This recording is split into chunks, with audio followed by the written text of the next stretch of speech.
आज आपण पवन ऊर्जा निर्मिती प्रकल्प पाहणार आहोत. वीज निर्मिती करण्यासाठी वेगवेगळे प्रकल्प उभारले जातात. मागे आपण जलविद्युत निर्मिती केंद्र पाहिलो, त्यानंतर औष्णिक विद्युत ऊर्जा निर्मिती केंद्र पाहिलं, त्यानंतर सोलर ऊर्जा निर्मिती केंद्र, अणु ऊर्जा निर्मिती केंद्र पाहिलं. आज आपण पवन ऊर्जा निर्मिती पाहणार आहोत. याला इंग्लिशमध्ये काय म्हणतात? Wind power station. Wind power station म्हणतो आपण. मागील व्हिडिओमध्ये आपण काय पाहिलं? औष्णिक विद्युत ऊर्जा निर्मिती पाहिलं. औष्णिक विद्युत ऊर्जा निर्मिती पाहिलं. यामध्ये जी ऊर्जा निर्माण केली ती कशापासून तयार केली? उष्णतेपासून. बरोबर का? उष्णतेपासून काय केली? विद्युत ऊर्जा निर्मिती केली होती. कसं केलं? उष्णतेपासून कोळशाच्या सहाय्याने पाण्याला उष्णता देऊन पाण्यापासून वाफ तयार केली आणि त्या वाफेवरती काय फिरलो आपण? स्टीम टर्बाईन फिरलो. त्या स्टीम टर्बाईनला जनरेटर किंवा अल्टरनेटर जोडून तो अल्टरनेटर फिरवला जाऊन त्याच्यापासून वीज निर्मिती केलं. बरोबर? अशा प्रकारच्या या औष्णिक विद्युत प्रकल्पातून आपणास आपल्या भारतामध्ये जवळपास 35 ते 40% विद्युत निर्मिती केली जाते. अशा विद्युत निर्मिती प्रकल्पामधून काय किती केली जाते? 35 ते 40%. पण असे जे विद्युत निर्मिती प्रकल्प आहेत, अशा या प्रकल्पामधून जवळपास 5 ते 10%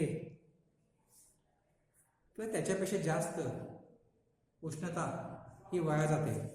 फक्त विद्युत निर्मिती प्रकल्पामधील 35%, म्हणजे 2/3 भाग इतकीच उष्णता विद्युत निर्मिती प्रकल्पामध्ये वापरली जाते. आपण ते व्हिडिओमध्ये पाहिले आहोत गेल्या व्हिडिओमध्ये. बरोबर काय? जवळपास एकूण उष्णतेच्या फक्त 2/3 भाग इतकाच उष्णता आपण कशासाठी वापरतो? आपण वीज निर्मितीसाठी. बाकीची उष्णता काय होते? ती वाया जाते. काही वेळा त्या उष्णतेपासून त्या उष्णतेचं काय होतं? उत्सर्जन होते. त्यामुळं त्याची जी टक्केवारी जर पाहिलं, अशा औष्णिक विद्युत ऊर्जेची टक्केवारी जर पाहिलं, त्याची कार्यक्षमता जर पाहिलं, ती कमी आहे. कशाला? म्हणून आपण पवन ऊर्जेकडे पाहिलं. आता वळलं. बऱ्याच ठिकाणी पवन ऊर्जेचे प्रकल्प तयार झाले. आपल्या इथं जर बघितलं, साताऱ्याजवळ वनकुसरी या गावी मोठे प्रकल्प आहेत. तुम्ही कर्नाटकात जात असताना या हायवेवर जर पाहिलं, स्तवनदी जी आहे, स्तवनदीच्या या उजव्या साईडला या साईडला मोठे विंड पॉवर स्टेशन आहेत. इकडं नागज फाट्याला जर गेला, नागज फाट्याजवळ सुद्धा वेगवेगळे विंड पॉवर स्टेशन आहेत. तुम्ही जरी वडगावला जात असताना, तिथून वडगावला जात असताना तुम्ही सावर्डेच्या पुढच्या बाजूला गेला तर कोपऱ्यावरती एक घर आहे कोणाचं, अजून मला नाव काय माहिती नाही. त्या घरावर सुद्धा लहानसं विंड पॉवर स्टेशन उभा केलंय. बघितलं? टॉवर बघितलं का तुम्ही? लहानसा पॉवर आहे, लहानसा. त्याचबरोबर कोचीमध्ये दूध सेवा केंद्र आहे, सोसायटी आहे. त्याच्या वरच्या बाजूला सुद्धा विंड पॉवर, अशा प्रकारचं लहानसं विंड पॉवर स्टेशन आहे. तर आपण सुद्धा आपल्या घरामध्ये जिथं हवेची तीव्रता जास्त आहे अशा ठिकाणी हे प्रकल्प जास्त उभारणी करता येते आपल्याला. हे प्रकल्प उभारणी करत असताना हवेची गती ज्या ठिकाणी जास्त आहे, डोंगराळ भागामध्ये तर हवेची गती जास्त आहे, डोंगरावरती वगैरे अशा ठिकाणी हे प्रकल्प उभा करणे सोयीस्कर आहे. या प्रकल्पाचा लागणारे जे प्रमुख भाग आहे त्याच्यामध्ये इथं आकृती दिली बघा. या आकृतीमध्ये बघा तुम्ही, हा जो दिसतो हा रोटरचा ब्लेड आहे. हा मेन टॉवर झाला. या टॉवरवरती हे सर्व सिस्टीम बसवली असते. हा मेन टॉवर झाला. हा स्टील पासून किंवा सिमेंट पासून बांधून केलेला असतो. स्टील पासून किंवा सिमेंट पासून तयार केलेला टॉवर असतो. या टॉवरच्या वरच्या भागामध्ये एक सरसम जर तुम्ही आकृती बघायला गेला तर तुम्हाला कसं दिसतंय? हे सरसम काय दिसतो? हा कुठला पंखा दिसतो? आपला टेबल फॅन साठी आकृती दिसते. असं बघा का? टेबल फॅन साठी तसंच दिसत असते आकृती. टेबल फॅन सारखा दिसतो. हा टॉवर आहे. टॉवरच्या वरच्यामध्ये हा जो भाग आहे त्या भागामध्ये या साईडला हा ब्लेड आहे. ब्लेड कशासाठी आहे बरं? फिरण्यासाठी. लगा हवेमुळे ब्लेड पडणार, ते रोटर ब्लेड म्हणतो आपण त्याला. हा मधला जो भाग आहे हा रोटर आहे. रोटरला इथं गिअर बॉक्स बसवले. गिअर बॉक्स कशात बसवले?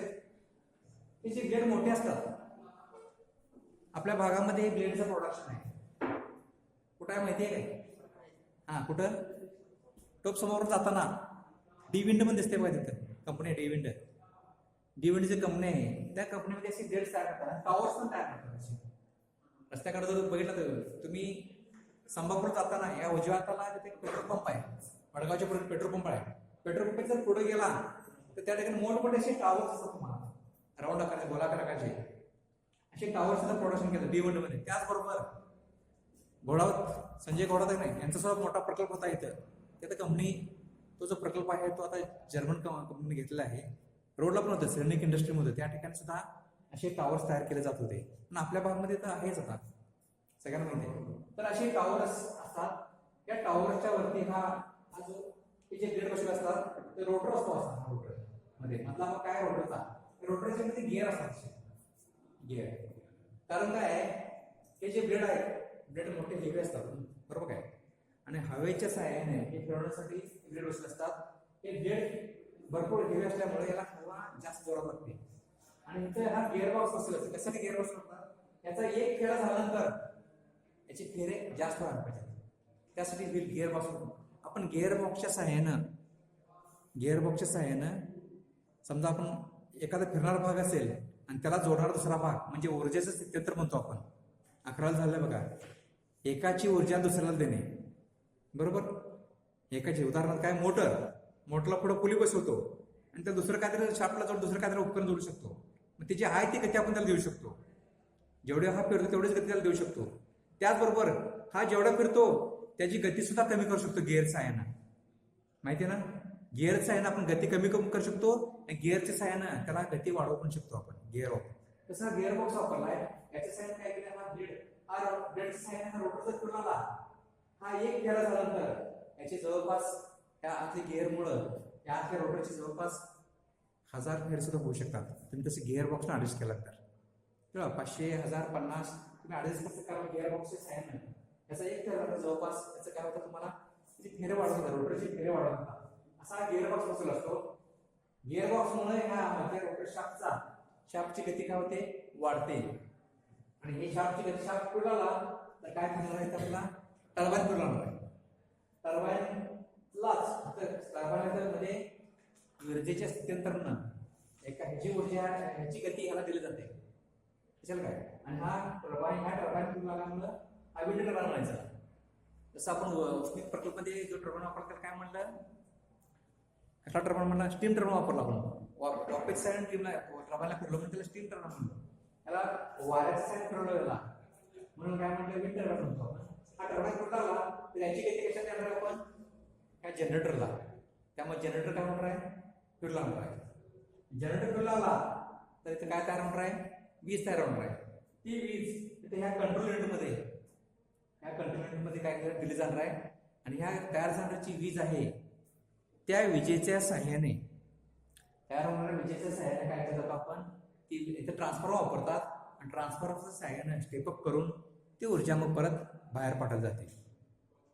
कधी कशी वीज तयार झाली, तर विंड हवेमुळे काय पडणार आहे, ब्लेड्स पडणार आहे, रोटरचे ब्लेड पडणार आहे. रोटरचा ब्लेड पडणार आहे, त्यामध्ये जो शाफ्ट असतो किंवा रोटर म्हणून आपण त्याला रोटर पोळ लागतो. रोटर पोळल्यानंतर काय होणार आहे, गिअर बॉक्सला पडणार त्यामध्ये. गिअर बॉक्सच्या सहाय्याने गती वाढत जाते. ही वाढलेली गती कशात देणार आहे आपण, टर्बाईनला. टर्बाईन सुद्धा फुल स्पीडने पडणार आहे. टर्बाईनची गती मग कशात देणार आहे आपण, हे जनरेटरला. बेल्टच्या सहाय्याने देऊ शकतो आपण, रोपच्या सहाय्याने देऊ शकतो, चेनच्या सहाय्याने पण देऊ शकतो. ऊर्जेचे स्थित्यंतर तुम्हाला माहिती नाही, याची गती याला देऊ शकतो आपण. याच्या सहाय्याने रोपच्या सहाय्यानं, चेनच्या सहाय्याने किंवा बेल्टच्या सहाय्याने देऊ शकतो. आणि देऊन हा फिरला, जनरेटर फिरला. जनरेटर फिरला म्हणजे जनरेटरमध्ये काय करणार, आपली विद्युत ऊर्जा तयार होणार आहे. ती ऊर्जा ह्या कंट्रोल युनिटमधून जी काय ऊर्जा तयार झाली त्याचं काय करायचं, स्टेपअप करून आणि त्याचं नियंत्रण ह्या ठिकाणी केलं तर स्टेपअप करून ते आपण कशाला देणार आहे, स्टेशन सबस्टेशन देणार आहे आपण. जवळचं पुढे सबस्टेशन त्या ठिकाणी देणार आहे. लक्षात आलं कसं ऊर्जा तयार होत्या. याच्यामध्ये हा विंड व्हेन बदल बसला. याच्यामध्ये हवा तुम्ही लहानपणी तुम्ही जे खेळण्यामध्ये चक्कर वापरतो आठवत तुम्हाला, चक्कर कागदापासून तयार करतो बघा, किंवा काही वेळा यात्रेमध्ये चक्कर मिळत होते आपल्याला, त्याला लहानशी काढ लावलं असणार आणि ते पळत असं घेऊन जात होता, ते पळत होतं बरोबर काय. मग काही वेळा काय होणार, काही वेळा हवा इकडे थांबणार, तुम्ही दुसरी पाहिलं की काय होणार तुम्हाला, दुसरीकडे पाहिलं की दुसरीकडे हवेची दिशा कुठं आहे हे कळण्यासाठी याच्यामध्ये विंड व्हेन बसवतात. हवा समजा हवा ह्या साईडला असेल तर ब्लेड काय होणार की ह्या साईडला बसणार, त्यामुळे म्हणजे असं गडर राहायचे, म्हणजे ब्लेड इकडे फिरणार, हवेच्या गतीने ते पळणार. कळलं काय. हवा इकडून असेल तर ब्लेड काय होणार, काय होणार, हवा समजा इकडे असेल तर ब्लेड असे राहणार, त्यामुळे त्यावर पळणार. हवेची दिशा दाखवण्यासाठी याच्यामध्ये विंड व्हेन असतो, त्याला हवा दिशादर्शक सुद्धा म्हणतात. कळलं काय. आणि ऑटोमॅटिक क्रिया होत असते याच्यामध्ये. कळलं. विंड पॉवर स्टेशनचं काय कार्य कळलं, पॉवर ऊर्जेचं कार्य कळलं. एक लक्षात घ्या, वनकुसुडे या ठिकाणी आपल्या भागात आहे, साताऱ्याचं वनकुसुडे मोठा प्रकल्प आहे. याच्यामध्ये काय करतात बऱ्याचशा कंपन्या, आता कसं केलं एमएससीबीने काय केलं, वीज प्रकल्प तयार करणे, हे त्याचं ऊर्जेचं काय करणे, वीज तयार करणे, जनरेशन होतं आपण त्याला, जनरेशन करून त्याचं वितरण करणे, ट्रान्समिशन करणे आणि परत डिस्ट्रीब्युशन करणे, अशी 3 प्रकारे काम चालतंय वीज. एमएससीबीचं काम आपल्या 3 प्रकारे चालत असते. पहिला वीज निर्मिती करणं म्हणजे ते जनरेशन म्हणतो आपण, जनरेशन, ट्रान्समिशन, डिस्ट्रीब्युशन. ह्या क्रिया करण्यासाठी भरपूरसा खर्च येतो. म्हणून एमएससीबी काय करते, सर्वसाधारण अशा वेगवेगळ्या कंपन्यांना काय करते, तुम्ही अशी विंड पॉवर स्टेशन उभा करा म्हणून सांगते. आणि त्याच्यातून काय करते, आता वनकुसुडे संजय घोडाचा जो ग्रुपचा आहे त्याचा प्रकल्प आहे या ठिकाणी वनकुसुडे, काय केलं त्यांनी त्या ठिकाणी वीज तयार केली आणि तिथून त्यांनी काय केलं की जी तयार झालेली वीज आहे ती एमएससीबीला सप्लाय केली, तिथंच एमएससीबीला कनेक्ट करून दिली, तिथं तयार झालेली वीज त्यांना दिली. आणि तिथून जे ट्रान्समिशनचा खर्च म्हणजे वाहतुकीचा खर्च आहे, जे त्यांना कुठला आणणार आहे वीज, ती स्टेशन कुठला आणणार आहे, फक्त वाहतुकीचा खर्च काय करते मग एमएससीबीला देते आणि तीच वीज इथं वापरतात. कळलं का. अशा बऱ्याचशा कंपन्या, टाटा आहे, तेल आहे, बरोबर आहे, रिलायन्स कंपन्या वगैरे अशा मोठमोठ्या कंपन्या काय केल्यात, आपले स्वतःची विंड पॉवर स्टेशन उभा केले आणि त्याच्याकडून तयार करायचं. फक्त एमएससीबी कडून काय करतात, एमएससीबीला ते काय करतात, तिथं तयार करून वीज तयार त्यांना द्यायची, एक्स काय असेल युनिट तयार होत असतील तेवढी वीज तयार करून द्यायची आणि त्याचा फक्त तिथं आपली जिथं वीज लागणार आहे त्या ठिकाणी त्यांनी वीज वापरतात. समजा त्यांना 100 युनिट लागत असेल, 100 युनिट लागत असेल, इथं 200 युनिट तयार होत असतील तर राहिलेला जो आहे ट्रान्समिशनचा खर्च बसला जाता, राहिलेलं जे युनिट असणार आहे ते युनिट कोणाला, युनिटचे पैसे कोणाला मिळणार, त्या कंपनीला मिळणार, ज्याला झालं. कळलं काय. असं हे कंपन्या काय करत असतात, त्या ठिकाणी करून आपल्याला लागेल त्या ठिकाणी या विजेचा वापर करत असतात. कळलं. पण कळलं. आता एक सांगा मला, ह्याला इलेक्ट्रिक सप्लाय लागणार आहे काय, ह्याला हे विंड पॉवर स्टेशनला कुठे इलेक्ट्रिक सप्लाय लागणार आहे काय, लागणार आहे. बऱ्याच जण आता मी सुद्धा त्या ठिकाणी बघितलं, मला सुरुवातीला काय वाटलं विंड पॉवर स्टेशन सप्लाय लागणार नाही कशाला, पण सुरुवातीला हे जे ब्लेड असतात, ब्लेड हेवी असतात, ह्याला जे स्टार्टिंग टॉर्क म्हणतो आपण, कुठल्याही उपकरणाला स्टार्टिंग टॉर्क लागत असतो वीज तयार करण्यासाठी. त्या ब्लेडला स्टार्टिंग टॉर्क देण्यासाठी याच्यामध्ये इथं जवळपास इलेक्ट्रिक सप्लाय असायलाच पाहिजे. सुरुवातीचा टॉर्क असतो, कारण हे ब्लेडचे कुठलेही उपकरण जर बघितलं तुम्ही त्याला सुरुवातीला अशी गती दिल्याशी ते पळत नाही पुढे. तसं आपली मोटर बघा, मोटरला तुम्ही रनिंग कपॅसिटर लावला तर मोटर फक्त काय होईल, जागेल दिसतं असं हालचाल करेल. चुंबकीय इंडक्शन तयार झाल्यामुळे ते फक्त मोटरशी हलेलं राहील, पण स्टार्टिंग टॉर्क सुरुवातीला कोणतर गती दिल्याशिवाय, जर दिल्याशिवाय पळत नाही. तसं याच्यामध्ये सुद्धा काय ब्लेडला सुद्धा स्टार्टिंग टॉर्क देण्यासाठी ह्या ठिकाणी इलेक्ट्रिक सप्लायची आवश्यकता आहे. हवाची स्पीड हवा जर भरपूर असेल तर लगेच असं पळत नाही. तुम्ही सुद्धा बघा, लहानपणी जो पंखा तयार केला तुम्ही हातामध्ये घेऊन फिरण्याचा, त्याला तुम्ही वारण पळत होता, ते नुसतं अशा थरथरत होतं, तसं तुम्ही हात लावले तर थोडंसं फिरला की आपण काय होत होतं, ते पंखा त्यावेळी काय फिरत होता. तसं याला सुद्धा ब्लेड ना सुरुवातीला थोडंसं गती देण्यासाठी, सुरुवातीला हे चलित होण्यासाठी, फिरण्यासाठी, स्टार्टिंग टॉर्क देण्यासाठी ह्या ठिकाणी इलेक्ट्रिक सप्लायची आवश्यकता असते.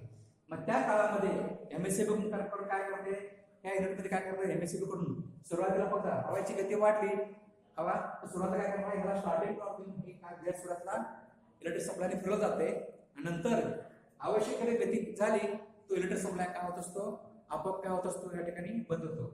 आणि त्याचं नियंत्रण कशामध्ये केलं जातं, ह्या कंट्रोल युनिटमध्ये. लक्षात काय, मोठमोठे पॅनल बोर्ड असतात, त्या पॅनल बोर्डच्या सहाय्याने हे सगळं कंट्रोल केलं जातंय. म्हणजे हवेला ह्या ब्लेडला गती द्यायचं, सुरुवातीला स्टार्टिंग टॉर्क द्यायचं. स्टार्टिंग टॉर्क दिल्यानंतर हा ब्लेड व्यवस्थित, ही मोटर व्यवस्थित पळू लागली, एक विशिष्ट गती घेतल्यानंतर मग काय करता यायचं, आपोआप काय केलं, त्याला दिला जाणारा सप्लाय बंद होतो आणि त्याला झालेली ऊर्जा मग परत काय केलं जाते, कोणाला काही एमएससीबल दिलं जातं. असं दोन्ही क्रिया ह्या कंट्रोल मध्ये केलं जाते. दोन्ही ह्याच्यामध्ये क्रिया